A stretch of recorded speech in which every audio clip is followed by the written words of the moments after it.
Muy buenas tardes. Esta vez no vamos a hablar de un tema vinculado a la Madre Tierra, sino vamos a hablar de Palestina. Y lo vamos a hacer porque en Palestina viene ocurriendo un genocidio. Y un genocidio es un crimen de lesa humanidad, un crimen que no solamente es contra la población de Gaza, sino es contra eh, toda la especie humana, contra la humanidad en sí misma, contra nuestra condición humana.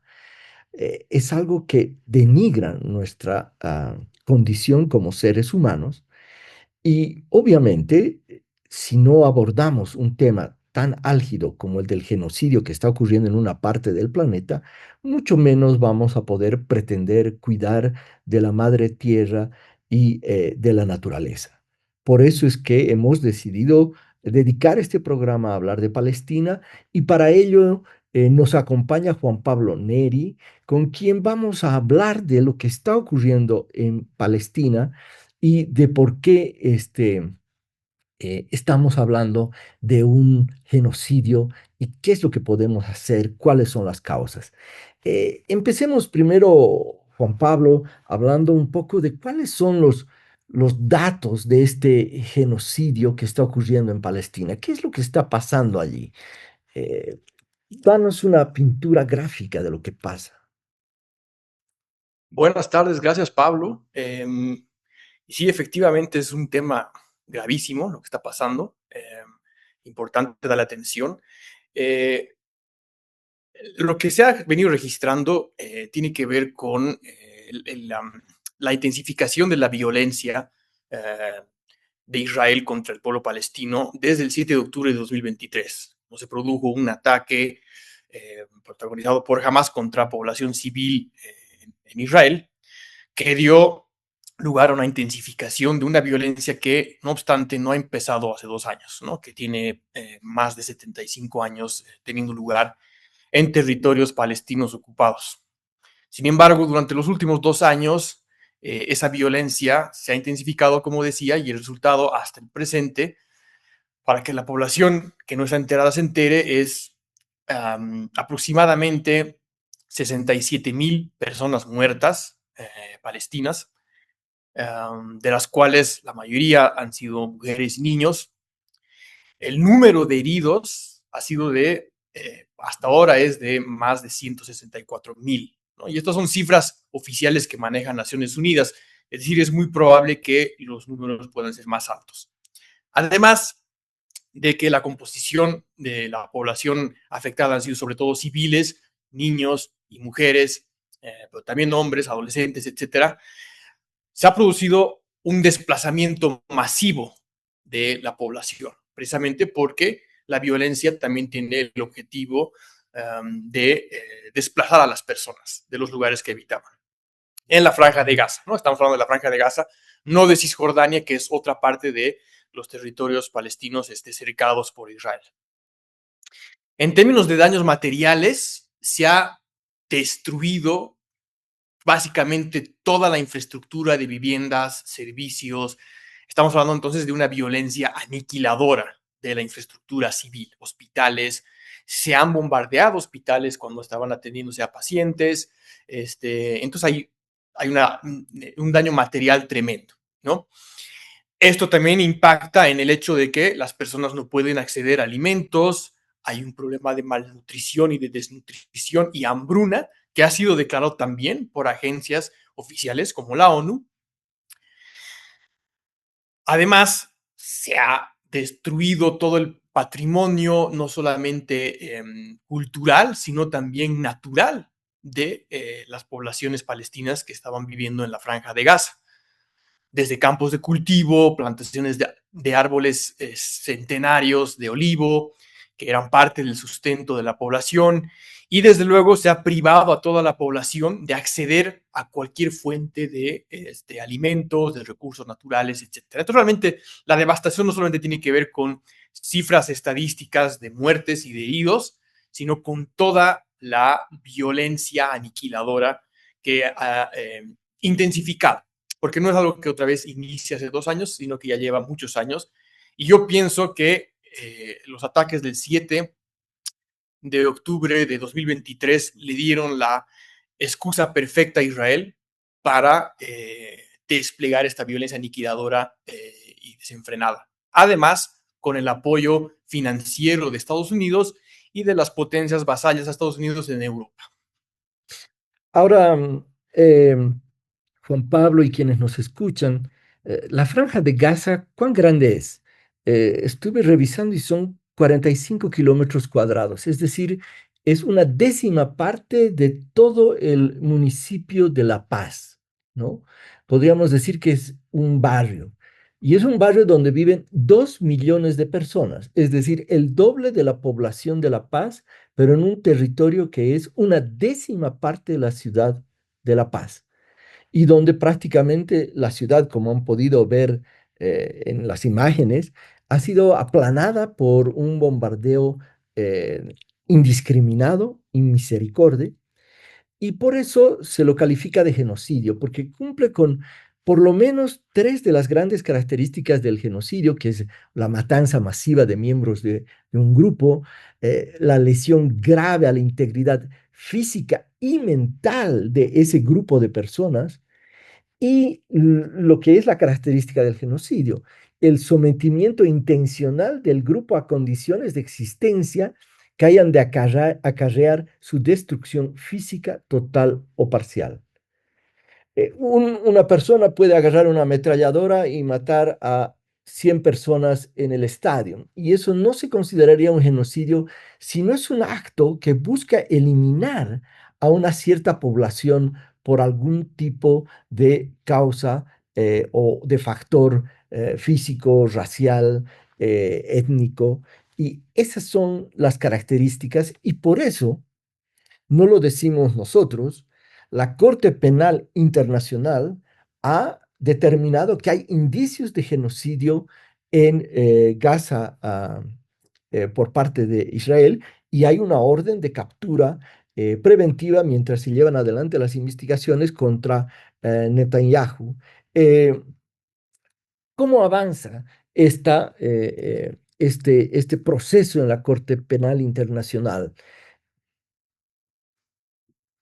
Bueno, este proceso fue iniciado por Sudáfrica, que además es un protagonista simbólicamente muy importante porque es un país que también atravesó un régimen de apartheid, porque hay que aclarar que también eso es lo que está sucediendo en, en, en la, territorios palestinos ocupados, ¿no? A partir de 1948 se establece un régimen de apartheid en el que el Estado de Israel comienza a empujar a la población a estos territorios cada vez más reducidos para ocupar el territorio, porque el objetivo de Israel es en última instancia limpiar étnicamente todo el territorio para establecer lo que en 1930 Alemania llamaba el espacio vital, ¿no? Entonces, la misma lógica.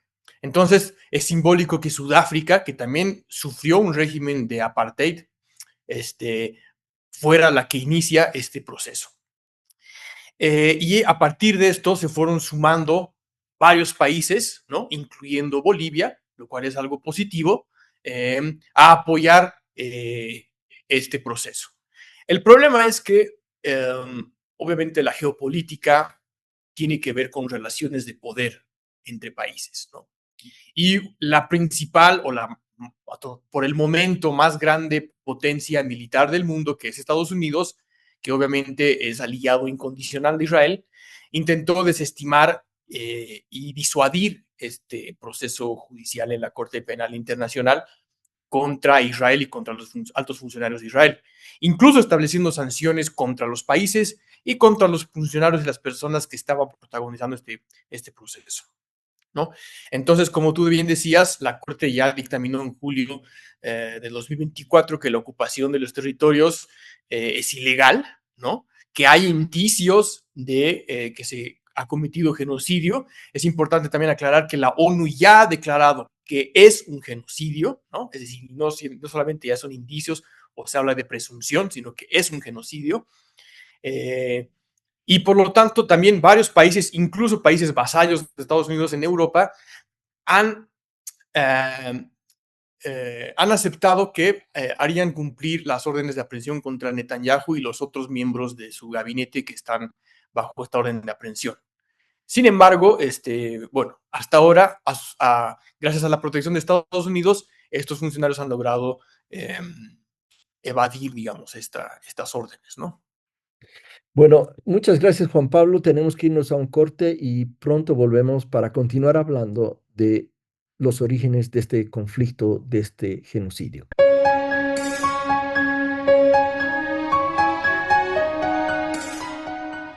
Estamos conversando sobre el genocidio en Palestina y ahora con Juan Pablo Neri queremos ir un poco atrás en el tiempo. ¿Cuál era la situación de Palestina hace al principio, mucho antes de que este conflicto empezara como hoy lo conocemos o como empezó el siglo pasado? Eh, ¿Cuáles son los orígenes? ¿Era una situación de permanente conflicto, como muchos quieren ver y decir que siempre existió desde tiempos inmemoriales, o es un conflicto que fue alimentado? ¿Cuál es tu opinión, Juan Pablo? Bueno, yo voy a intentar dar alguna opinión informada sobre este tema porque me parece importante. Eh, en primera instancia, los territorios palestinos, ¿no? El territorio palestino, con ese nombre, ya existía desde por lo menos el siglo XV, el siglo XVI, ¿no? Incluso hay indicios de que mucho antes esa zona ya llevaba ese nombre. Entre 1517 y 1917, es decir, durante 4 siglos, esta región estuvo bajo el dominio de la administración del Imperio Otomano. Y entonces era administrada, tenía una administración específica, etcétera, ¿no? Pero era una región donde había una población efectivamente mayoritariamente árabe y musulmana, pero también, y esto es muy importante, ya vivían minorías cristianas y judías. Y es importante también señalar que estas personas convivían pacíficamente. Esto lo narra con mucha claridad el historiador iraquí judío Avi Shlaim, que además ha vivido mucho tiempo en Israel y que es uno de los principales historiadores críticos de la narrativa israelita. Eh, a, a, toda esta situación cambia a partir de la Primera Guerra Mundial, cuando, como sabemos, cae el Imperio Otomano y los británicos, el Reino Unido, pasan a tener el mandato sobre los territorios de Palestina. Eh, Como contexto, ya desde finales del siglo XIX surge el movimiento sionista, que es un movimiento que buscaba establecer un Estado-nación judío en la región de Palestina. El fundador de este movimiento, Theodor Herzl, que es un judío austriaco, eh, hay que decirlo, si bien no era supremacista blanco per se, sí tenía un discurso ampliamente eurocéntrico.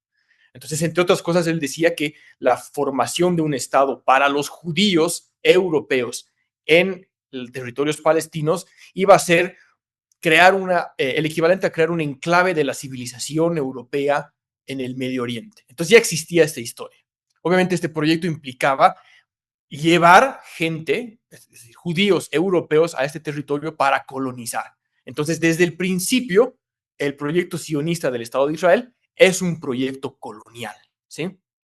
A partir de que entonces se establece el mandato británico sobre territorios palestinos en 1917, también ese mismo año se emitió la declaración de Balfour, se llama así por Lord Balfour, que sí era un personaje, un aristócrata británico, que sí tenía una visión antisemita, ¿no? Y que decide apoyar públicamente y hacer un cabildeo para la formación del Estado de Israel, porque quería prevenir la migración de europeos, judíos europeos del este, que estaban escapando a los pogroms de Rusia, de estos países, quería prevenir que estas personas migren al Reino Unido, porque era un antisemita. Entonces, la mejor solución era llevar a esas personas hacia Palestina vía apoyar el proyecto sionista de la creación del Estado de Israel. Entonces podríamos argumentar que la creación, la idea de crear el Estado de Israel, también tiene un fundamento antisemita, ¿no? Y bueno, el mandato británico sobre Palestina se extiende hasta 1947. Eh, y durante todo ese periodo empieza a haber un desplazamiento entonces de personas judías de Europa hacia estos territorios. Y empieza un proceso de colonización. Durante este proceso ya habían algunos conflictos, ¿no?, con la población árabe, incluyendo los judíos árabes, incluyendo los cristianos árabes y obviamente los musulmanes, con la población colonizadora, lógicamente, porque era un proyecto de ocupación. Sin embargo, no era el nivel de violencia que estamos viendo ahora, o un conflicto irresoluble. Había también convivencia pacífica y se establecen alianzas familiares, etcétera. Es decir, no se rompe la posibilidad de una convivencia pacífica. Esto concluye esta convivencia pacífica en estos territorios en 1948, cuando, después de la Segunda Guerra Mundial, por un plan que se elabora en la ONU, se decide crear el Estado de Israel y hacer una división entre dos estados, Palestina e Israel, que fue, desde mi perspectiva, una de las decisiones más erradas de la historia moderna, porque ahí es que se genera justamente las bases para el conflicto que estamos viviendo hasta el presente. A partir de ese momento, el proyecto sionista se convierte en un proyecto de ocupación, de apartheid, de limpieza étnica del territorio, liderado por políticos israelitas que tenían su origen en Europa del Este, ¿no? En 1948 ocurre la primera Nakba o catástrofe, que es que en reacción al ataque de países árabes, el gobierno de Israel decide también ejercer una violencia, la primera masacre de gran envergadura contra los palestinos, y empezar a desplazarlos hacia la Franja de Gaza y cercar también Cisjordania. Y a partir de ese momento es que inicia una violencia sostenida contra los palestinos hasta el momento actual. Es importante volver a insistir en que antes de que se cree el Estado de Israel, bajo la lógica del proyecto sionista, existía una convivencia pacífica entre árabes musulmanes, árabes judíos y árabes cristianos en estos territorios. De hecho, a partir de que se crea el Estado de Israel, la situación de las personas árabes judías también es de discriminación. Es decir, el Estado de Israel también ha discriminado contra los árabes judíos que ya vivían en esa región, ¿sí? Y también ha discriminado, a pesar de que es un proyecto estatal que se presenta como un hogar para todos los judíos del mundo, han tenido políticas abiertamente discriminatorias con comunidades judías, por ejemplo, africanas. Si no me equivoco, en esos años, en los años 80, 90, también hubo una política, por ejemplo, de esterilización no consensuada de mujeres africanas eh, para evitar la migración de judíos, comunidades judías negras a Israel. Entonces, por donde se lo vea, el Estado de Israel es un proyecto etnonacionalista y supremacista blanco. Y ese es el principal factor, yo pienso, para explicar la violencia que vemos hasta el día de hoy. Em, Creo que un otro elemento a tomar en cuenta es que la creación del Estado de Israel se da después de la Segunda Guerra Mundial y en medio de la pelea entre lo que era la antigua Unión Soviética y el imperialismo norteamericano. Y entonces era clave contar para el imperialismo norteamericano con una suerte de estado búnker, precisamente en una zona que en ese entonces se inclinaba profundamente hacia la Unión Soviética.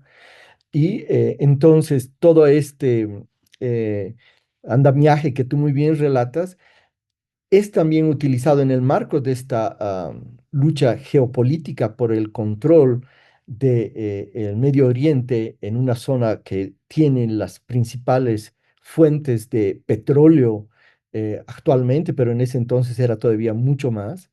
Eh, y entonces se va creando un Estado que es una potencia militar.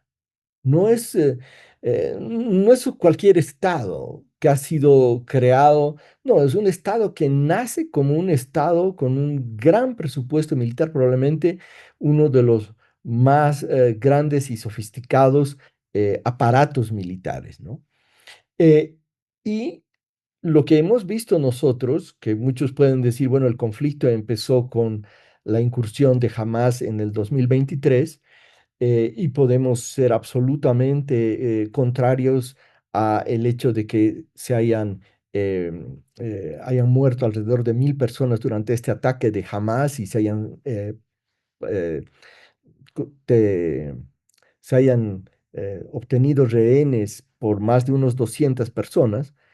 Sin embargo, es necesario decir que esta es una violencia que ocurre en el marco de un territorio ocupado.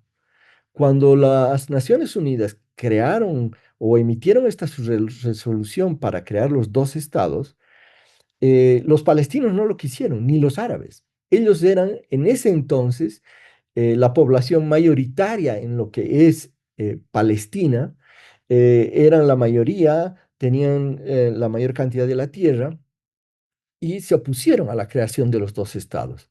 Sin embargo, con el correr de los años y las constantes guerras desatadas por Israel, cada vez fue cambiándose la dimensión y en este territorio que antes era Palestina, hoy la mayoría es Israel y Palestina está dividida en dos. Por un lado, un sector que se llama Cisjordania y otra que es la Franja de Gaza.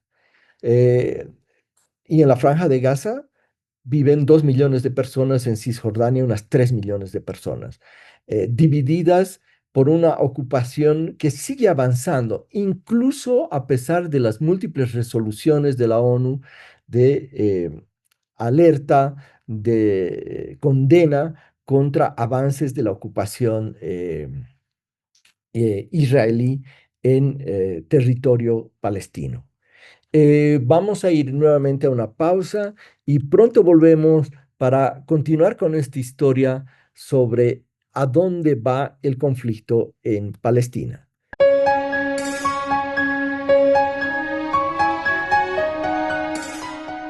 Estamos junto a Juan Pablo Neri conversando sobre Palestina y el genocidio que está ocurriendo allí. Hemos visto las cifras del genocidio, por qué se lo califica de esta forma, el juicio que se ha planteado en la Corte Internacional eh, de Justicia y cuáles son los orígenes de este conflicto y cómo se ha venido desarrollando a lo largo del siglo pasado. Em, Quizás para terminar de cerrar esta parte, Juan Pablo, ¿qué es lo que viene ocurriendo en el pasado más inmediato al estallido del conflicto y de la acción que hace el Hamas y de la respuesta totalmente desproporcionada y genocida de Israel? Sí, bueno, yo quisiera retomar algunos puntos que dijiste en la sección anterior que me parecen muy importantes, ¿no? En primera instancia, se ha tendido a retratar este conflicto como un conflicto religioso. No tiene nada que ver con eso. Como ya lo hemos señalado, antes ya existía una convivencia pacífica entre comunidades religiosas en estos territorios. Tiene que ver con un proyecto de apartheid, de limpieza étnica, de un Estado que sea para judíos blancos descendientes de europeos.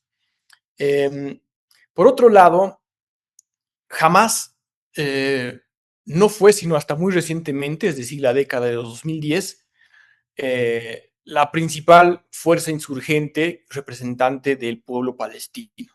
De hecho, durante muchas décadas lo fue la Organización para la Liberación del Pueblo Palestino, la OLP, que tuvo varios problemas a los que les interese comprender mejor estos problemas de organización, de coordinación política, etcétera.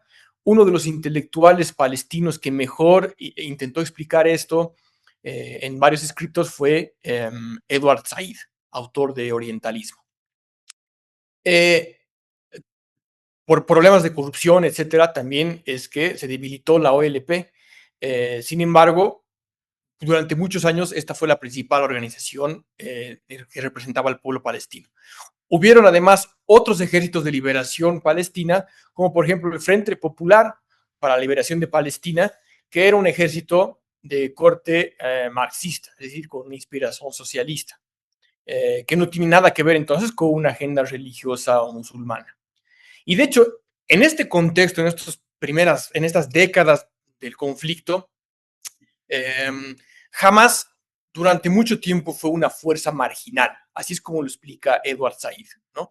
De hecho, hasta la muerte de Edward Said jamás no tenía ningún protagonismo y era visto más bien como una especie de pequeño problema ahí para la organización del pueblo palestino. Es importante entonces aclarar que, y esto lo admitió el mismo Netanyahu, fue la primera administración de Netanyahu que decidió apoyar financieramente a Hamas para desplazar a la OLP como organización representante en el caso de Gaza de la población palestina. ¿Por qué? Porque desde 2003, también es importante señalar, Benjamin Netanyahu ha hecho un cabildeo a nivel global empujando la narrativa de que todos los musulmanes son terroristas. Esto no es una prefiguración ni una teoría de conspiración, hay videos, hay conferencias en YouTube, en cualquier canal de Netanyahu explicando esta tesis. Incluso ha escrito un libro cuya tesis central es que todos los musulmanes son terroristas. Uno de los eventos entonces que seguramente para Netanyahu fueron bastante favorables fueron los atentados de 2001, del 11 de septiembre de 2001 en Estados Unidos, porque a partir de ese momento es que Netanyahu intensifica su cabildeo a nivel global para retratar a la población musulmana como inherentemente vinculada al terrorismo. Entonces no es casual que Netanyahu esté aprovechando el momento actual y el error que cometió Hamas al llevar a cabo ese ataque en una situación de completa desventaja para intensificar totalmente la violencia genocida y destructora, ¿no? De todo de toda la franja de Gaza. Es más, podría pensarse que el error que cometió Hamas era un error que estaba esperando que cometa el gobierno de Netanyahu, ¿no? Eh, y esa aclaración me parece súper importante porque también se tiene, hasta ahora, sobre todo desde Estados Unidos y desde los medios de comunicación hegemónicos occidentales, se ha continuado empujando la narrativa de que todo empezó el 7 de octubre del 2023 y que el enemigo es Hamas. No hay nada más alejado de la verdad que esa narrativa. Un tema muy importante también para la audiencia, porque ahora se habla mucho de que, bueno, ahora viene ya la paz, ya se ha aprobado la primera fase del plan de paz de Trump, jamás ha salido a felicitar esta primera fase del acuerdo. Trump ha hecho tweets diciendo que, bueno, ahora entramos a una era de paz. Y uno podría creer, bueno, este conflicto ya se cerró y punto. Pero es necesario decir que han habido varias treguas y acuerdos de paz entre Hamas e Israel durante este conflicto. Eh, en por lo menos dos oportunidades estos acuerdos han sido rotos por Israel y a lo largo ya de la historia larga de Palestina, podemos encontrar nosotros una serie de acuerdos, compromisos que fueron incumplidos y que no impidieron que Israel volviera a ocupar nuevos territorios palestinos, en una estrategia de siempre buscar ocupar más y más hasta que el único estado que quede sea el Estado de Israel. Eh, en este marco, el tema del acuerdo de paz que nos plantea Trump y que lo ha aceptado Hamas, no es, desde mi punto de vista, el cierre del conflicto, como muchos pueden pensar, sino es un punto más, una estación más en esta escalada que lamentablemente eh, tiende a continuar porque el problema de fondo de la ocupación de territorios eh, continúa. Eh, ¿Cómo ves tú esta perspectiva en el marco el plan de Trump para lograr una paz en la región? Yo estoy plenamente de acuerdo contigo, Pablo. Yo no creo que este acuerdo se vaya a respetar por parte de Israel, porque como tú bien decías, ya violó dos treguas previas, no solamente con Hamas y la población de Gaza, sino también con el Líbano, que es otro de los países que ha sido atacado por Israel.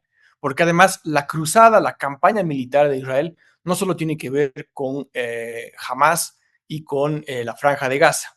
También se ha intensificado la violencia en Cisjordania, que no está controlado por Hamas políticamente. Israel ha bombardeado el Líbano, Siria, Irán y Yemen. Es decir, son cuatro países por lo menos, y además sin contar Irán, ¿no? Cinco países que se han visto afectados por este conflicto. Entonces no es una campaña simplemente contra Hamas, hay que quitarse también esa idea de la cabeza. Y lo otro es que el plan de Trump es un plan que tiene un montón de problemas, ¿no? Desde el hecho que se planteó, por ejemplo, convertir en un negocio de bienes raíces, la devastación de Gaza, hasta volver a entregarle a los británicos el control de territorios palestinos a la cabeza de un criminal de guerra como Tony Blair. Entonces, obviamente, ahí se ha dado bienvenida a este acuerdo porque la población de Gaza ya no puede tolerar más violencia, ¿no? Eso es lo que se celebra, pero por todos los demás aspectos no hay una solución para el pueblo palestino, ¿no? De ninguna manera este acuerdo es una solución para el pueblo palestino y no hay todavía ninguna discusión seria sobre cómo mejorar la vida de estas personas, ¿no? De esta población que está siendo afectada por un genocidio. Entonces, estamos muy lejos de que se haya resuelto, se haya cerrado el tema. Y en todo caso, la problemática sigue plena, o sea, la herida sigue plenamente abierta y no sabemos qué va a pasar en el caso de Israel, cómo va a operar también Israel, ¿no? Eh, entonces, sí estoy de acuerdo contigo. Em, Estamos en una situación bastante conflictiva. Ha habido un genocidio en Palestina. Hay un caso abierto ante la Corte Penal Internacional. em, y tenemos en curso una situación en la cual cada vez se va haciendo más la práctica de que utilizo el garrote para obligar a una rendición y una capitulación. Es decir, yo creo que lo que ha ocurrido en este conflicto nos muestra una estrategia que no es nueva, la ha utilizado antes el imperialismo, pero que ahora Trump la está utilizando con mayor frecuencia. Es decir, hacer una demostración de fuerza directa o a través de sus aliados para generar una situación en la cual eh, se acabe aceptando sus condiciones, sus términos de paz. Y esto es algo que realmente es muy peligroso, no solo en términos de lo que ocurre en Palestina, sino lo que ocurre en nuestra región, en Latinoamérica. Vamos a ir a una pausa y vamos al último bloque para hablar precisamente de esto, de Bolivia y la región frente a Palestina.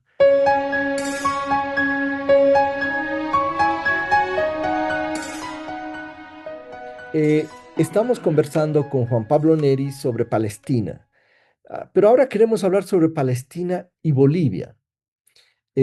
Bolivia ha tenido a lo largo de las dos últimas décadas una posición muy firme en contra del Estado de Israel.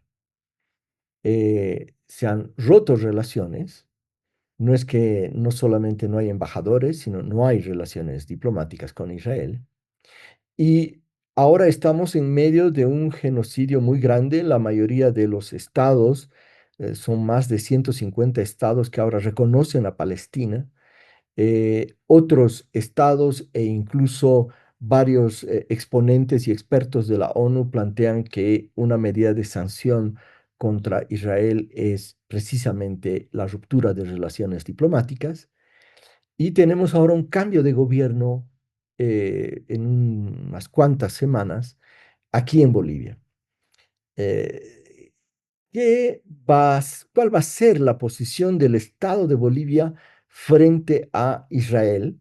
eh, el próximo gobierno va a respetar lo que dice la constitución política del Estado, que claramente señala que Bolivia rechaza toda guerra de agresión como instrumento de solución a los diferendos y conflictos, que Bolivia es un Estado pacifista, o en aras de quedar bien con el gobierno de Trump, el próximo gobierno lo primero que va a hacer es retomar las relaciones diplomáticas con Israel. ¿Cómo ves el panorama, Juan Pablo? Bueno, como tú lo explicabas, yo lo veo con preocupación, con mucha preocupación, ¿no? Porque no sabemos realmente, primero, qué va a pasar en términos electorales, ¿no? Pero sí tenemos pistas, por ejemplo, de la posición de algunos de los candidatos, ¿no? Por ejemplo, el candidato Tuto Quiroga, que siempre ha tenido una posición no solo de afinidad, sino casi de vasallaje con el gobierno de Estados Unidos, ha expresado en más de una ocasión que no solamente asumiríamos una posición radical contra Hamas y el terrorismo islámico, lo ha dicho en esos términos, sino que restableceríamos plenamente relaciones con el Estado genocida de Israel. Esa posición es muy peligrosa, primero porque, como tú dices, se desvía del espíritu de la constitución política del Estado, y ahí, por ejemplo, es interesante notar una posible contradicción, porque estamos hablando de políticos que intentan presentarse ante la opinión pública como cumplidores de la ley y de la Constitución, etcétera, pero que en su discurso también es evidente que tienen una lectura muy ideologizada de la política y de la geopolítica. Entonces, en el caso del candidato Tuto Quiroga, eso es evidente, ¿no? Retornar como país al vasallaje con Estados Unidos y, por consecuencia, retomar las relaciones con Israel, lo cual sería una afrenta a este espíritu internacionalista y pacifista que tiene la Constitución, que a mí me parece que hay que rescatar, ¿no? Esa es una de las cuestiones de la Constitución que son más valorables. En el caso del otro candidato realmente no se sabe muy bien, pero evidentemente también han habido expresiones de intentar retomar relaciones con Estados Unidos. Eh, Ahora, en el contexto actual, ¿no? Porque, digamos, en términos pragmáticos, no tiene sentido evitar relacionarnos con ningún país si es que eso favorece nuestros potenciales como país de cualquier tipo, ¿no? Pero en este contexto sí hay que preguntarse si realmente hay que hacerlo críticamente, ¿no? Porque estamos en un momento en el que incluso Estados Unidos se ha convertido en una potencia muy violenta para con otros países, con los migrantes y contra su propia población, ¿no? Entonces realmente deberíamos tener una posición mucho más pensada, mucho más ilustrada como país que simplemente retomar relaciones acríticamente, ¿no? Sí, lamentablemente es muy probable que ello ocurra y no solamente es que se retomen relaciones con Israel, sino que acciones como por ejemplo que Bolivia ha estado apoyando el juicio ante la Corte Penal Internacional por genocidio contra Netanyahu, obviamente Bolivia se retire. Y todo esto se lo haga sin informar a la población, sin explicarlo y simplemente por congraciarse con Estados Unidos, olvidándose de que hay principios fundamentales más allá de nuestra Constitución que hacen a nuestra condición como humanidad. Eh, pero también hay del otro lado, se ha generado un movimiento. Yo no había visto un movimiento pro-Palestina tan grande como el que estamos viendo.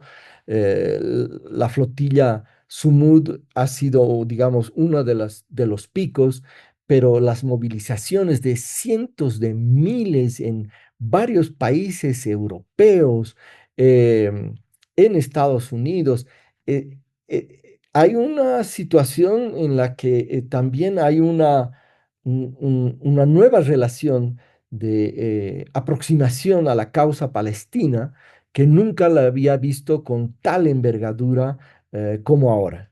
Me llama la atención que en Bolivia es relativamente pequeña en términos de movilizaciones, que obviamente es de felicitar y de apoyar, eh, pero que a nivel general se está desarrollando esta solidaridad que creo está incidiendo también en lograr que haya una tregua, porque hasta Gran Bretaña ha tenido que reconocer a Palestina hace muy poco, Francia, Italia, que es un gobierno de derecha, ha tenido que actuar y no lo ha hecho por propio, sino por la gran presión de esta movilización, de estas huelgas y paros que se han dado en diferentes países por la causa palestina. Eh, ¿Cómo ves esta solidaridad? ¿Cómo la evalúas y qué debemos hacer? Es fundamental continuar con esta solidaridad, ¿no? Es fundamental apoyar todos estos movimientos porque realmente son movimientos, como decíamos al principio, por la humanidad. Estamos peleando por la dignidad de la idea de humanidad en un sentido universal. No es la pelea por un pueblo, etcétera, ¿no? Y además tienen impacto, y eso es muy importante, ¿no? Pareciera que no tienen impacto, pareciera que simplemente les están dando garrotazos a los policías en Alemania, en Estados Unidos, etcétera, pero sí tienen un impacto, incluso para el caso de Israel. Por ejemplo, no sé si tú sabías, pero las movilizaciones que han tenido lugar en Bolivia, lideradas por Pani Rosas, la LORSI y otros movimientos, están ya registradas en páginas de Israel como movilizaciones antisemitas. Entonces, Israel está monitoreando todas las movilizaciones que tienen a nivel global, está monitoreando individuos, académicos, está generando perfiles, etcétera, porque hay una política de intentar disuadir, de intentar intimidar a todas las personas que se están movilizando por Palestina. Obviamente es una batalla perdida, porque Israel se está aislando a nivel global y porque el movimiento pro-Palestina y pro-humanidad en este caso supera con creces cuantitativamente y cualitativamente los esfuerzos que está llevando a cabo Israel para desmerecer esta solidaridad. Entonces hay que continuar y hay que felicitar obviamente todos los esfuerzos como tú decías. Bueno, en este par de minutos que nos quedan, eh, ¿qué mensaje sobre la cuestión palestina quisieras tú dejar planteado a nuestra audiencia? Yo quiero retomar una idea que acabo de comunicar, y es que la lucha de Palestina ha dejado de ser una lucha local y se ha convertido en una lucha por la humanidad. Y también esto tiene una repercusión potencialmente negativa en el sentido de que la violencia que está ejerciendo con total impunidad Israel, si no es condenada, si no es frenada, abre una caja de Pandora para que ocurra lo mismo en otros contextos del mundo con impunidad contra cualquier población. Por lo tanto, es importante continuar apoyando, hablando de esta lucha del pueblo palestino, hablando contra el genocidio, movilizándose, yendo a protestar.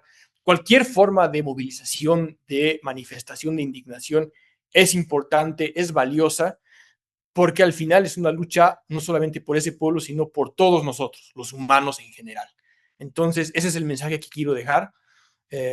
Nosotros como país, como decías, hemos tenido eh, una posición correcta al romper relaciones con Israel y también como población deberíamos exigir a las siguientes autoridades que esa decisión se mantenga, ¿no? Y nuevamente a todas las personas que escuchan esto, súmense a esta pelea porque es una pelea no solo por los palestinos, sino por todos.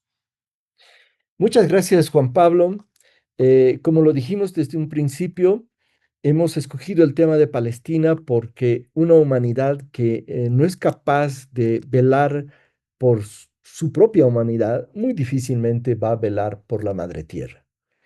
Nosotros, como seres humanos, tenemos que indignarnos, consternarnos, rebelarnos cuando ocurre una situación de genocidio en cualquier parte de nuestro planeta.